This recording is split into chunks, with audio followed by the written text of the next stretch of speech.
Yeah, it was an interesting experience to be invited as the person who was probably supposed to be doing the inviting.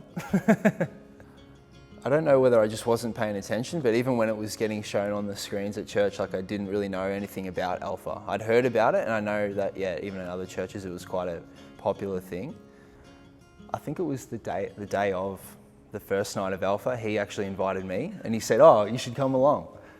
Yeah, like I wanted to go there to support him, knowing that he wasn't a Christian yet and he was very new to the faith and all that, but he'd be coming to church. But I did sort of expect that I wouldn't get too much out of it because I'd been a Christian my whole life. The way that the nights were run were really cool. Like you'd always start just getting to know the people that were in the group over a meal and just talking about your week, catching up.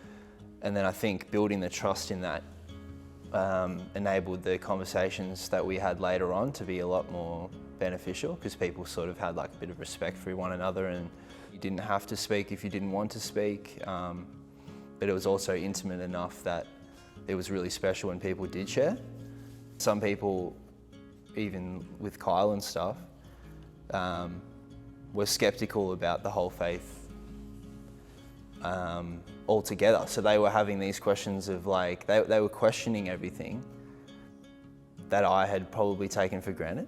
So like, because I'd grown up in the faith, I was sort of like, oh, well, I just believe these things, you know, and I never really thought about why I believe these things, and I didn't have the knowledge behind the facts into why we can believe the Bible, why we can trust the history of Jesus's existence.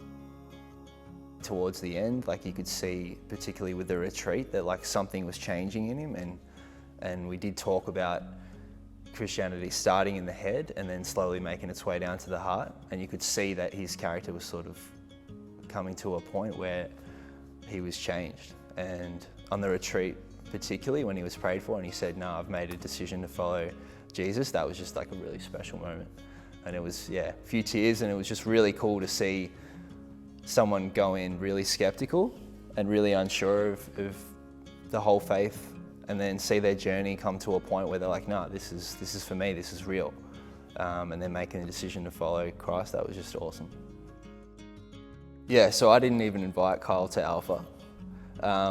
If I had the opportunity to bring a friend that didn't know Jesus, I would 100% invite them along. It's done in a way that's really respectful for people who have a lot of doubts, and also developing relationships with people that will be able to support you in your doubts and in your seasons. I think it's a really, really great way to start. Yeah, I would also encourage, like if you were someone who's been a Christian their whole life, I would definitely encourage you to do Alpha, because it definitely gave me a renewed sense of understanding, and it was really encouraging to get the wisdom behind why I believe certain things, and understand more about the history of the Bible and Jesus' existence, and be around people who are really excited about learning about Jesus too. So.